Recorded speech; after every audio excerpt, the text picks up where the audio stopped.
بسم اللہ الرحمن الرحیم۔ معاویہ بن سلام نے بیان کیا، ان سے یحییٰ بن کثیر نے، ان سے ابو سلمہ نے اور ان سے ابو ہریرہ رضی اللہ عنہ نے بیان کیا کہ نبی کریم صلی اللہ علیہ وسلم نے فرمایا، جس کے پاس زمین ہو تو وہ خود بوئے، ورنہ اپنے کسی مسلمان بھائی کو بخش دے، اور اگر یہ نہیں کر سکتا تو اسے یوں ہی خالی چھوڑ دے۔ صحیح بخاری حدیث نمبر 2341۔ عمر بن دینار نے بیان کیا کہ میں نے اس کا یعنی رافع بن خدیج رضی اللہ عنہ کی مذکورہ حدیث کا ذکر طاؤس سے کیا تو انہوں نے کہا کہ بٹائی وغیرہ پر کاشت کرا سکتا ہے۔ ابن عباس رضی اللہ عنہ نے فرمایا تھا کہ نبی کریم صلی اللہ علیہ وسلم نے اس سے منع نہیں کیا تھا، البتہ آپ نے یہ فرمایا تھا کہ اپنے کسی بھائی کو زمین بخشش کے طور پر دے دینا، اس سے بہتر ہے کہ اس پر اس سے کوئی محصول لے، یہ اس صورت میں کہ زمیندار کے پاس فالتو زمین بیکار پڑی ہو۔ صحیح بخاری حدیث نمبر 2342۔ نافع نے بیان کیا کہ ابن عمر رضی اللہ عنہ اپنے کھیتوں کو نبی کریم صلی اللہ علیہ وسلم، ابو بکر، عمر، عثمان رضی اللہ عنہ کے عہد میں اور معاویہ رضی اللہ عنہ کے ابتدائی عہد خلافت میں کرائے پر دیتے تھے۔ صحیح بخاری حدیث نمبر 2343۔ پھر رافع بن خدیج رضی اللہ عنہ کے واسطے سے بیان کیا گیا کہ نبی کریم صلی اللہ علیہ وسلم نے کھیتوں کو کرائے پر دینے سے منع کیا تھا۔ یہ سن کر ابن عمر رضی اللہ عنہ رافع بن خدیج رضی اللہ عنہ کے پاس گئے، میں بھی ان کے ساتھ تھا۔ ابن عمر رضی اللہ عنہ نے ان سے پوچھا تو انہوں نے فرمایا کہ نبی کریم صلی اللہ علیہ وسلم نے کھیتوں کو کرائے پر دینے سے منع فرمایا۔ اس پر ابن عمر رضی اللہ عنہ نے کہا کہ آپ کو معلوم ہے نبی کریم صلی اللہ علیہ وسلم کے عہد میں ہم اپنے کھیتوں کو اس پیداوار کے بدل جو نالیوں پر ہو اور تھوڑی گھاس کے بدل دیا کرتے تھے۔ صحیح بخاری حدیث نمبر 2344۔ سالم نے خبر دی کہ عبداللہ بن عمر رضی اللہ عنہ نے بیان کیا، رسول اللہ صلی اللہ علیہ وسلم کے زمانے میں مجھے معلوم تھا کہ زمین کو بٹائی پر دیا جاتا تھا، پھر انہیں ڈر ہوا کہ ممکن ہے نبی کریم صلی اللہ علیہ وسلم نے اس سلسلے میں کوئی نئی ہدایت فرمائی ہو جس کا علم انہیں نہ ہوا ہو، چنانچہ انہوں نے احتیاطاً زمین کو بٹائی پر دینا چھوڑ دیا۔ صحیح بخاری حدیث نمبر 2345۔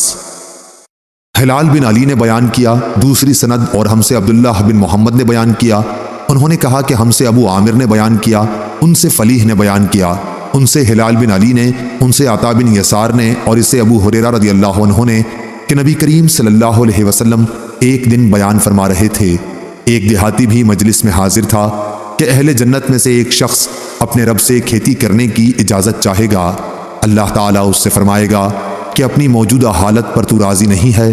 وہ کہے گا کیوں نہیں، لیکن میرا جی کھیتی کرنے کو چاہتا ہے۔ حضرت صلی اللہ علیہ وسلم نے فرمایا کہ پھر اس نے بیج ڈالا، پلک جھپکنے میں وہ اگ بھی آیا، پک بھی گیا اور کاٹ بھی لیا گیا، اور اس کے دانے پہاڑوں کی طرح ہوئے۔ اب اللہ تعالیٰ فرماتا ہے، اے ابن آدم اسے رکھ لے، تجھے کوئی چیز آسودہ نہیں کر سکتی۔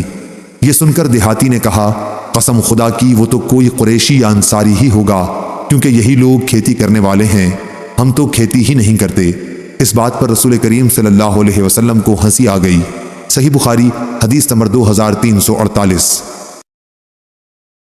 یعقوب بن عبد الرحمن نے بیان کیا، ان سے ابو حازم سلمہ بن دینار نے، ان سے سہل بن سعد رضی اللہ عنہ نے کہ جمعہ کے دن ہمیں بہت خوشی اس بات کی ہوتی تھی کہ ہماری ایک بوڑھی عورت تھی جو اس چقندر کو اکھاڑ لاتی جسے ہم اپنے باغ کی مینڈوں پر بو دیا کرتے تھے، وہ ان کو اپنی ہانڈی میں پکاتی اور اس میں تھوڑے سے جو بھی ڈال دیتی۔ ابو حازم نے کہا، میں نہیں جانتا ہوں کہ سہل نے یوں کہا، نہ اس میں چربی ہوتی نہ چکنائی۔ پھر جب ہم جمعے کی نماز پڑھ لیتے تو ان کی خدمت میں حاضر ہوتے، وہ اپنا پکوان ہمارے سامنے کر دیتی، اور اس لیے ہمیں جمعے کے دن کی خوشی ہوتی تھی۔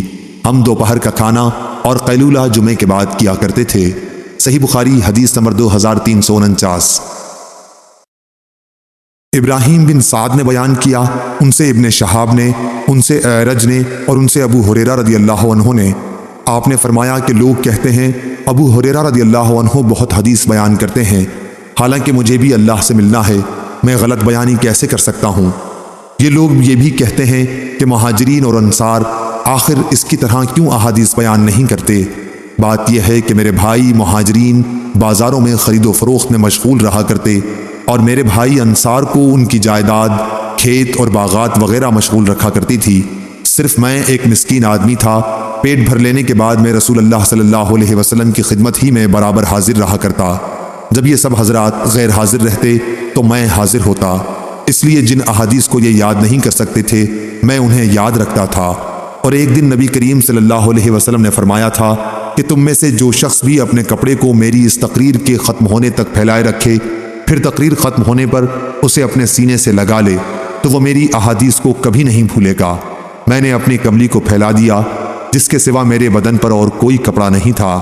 جب آن حضرت صلی اللہ علیہ وسلم نے اپنی تقریر ختم فرمائی تو میں نے وہ چادر اپنے سینے سے لگا لی۔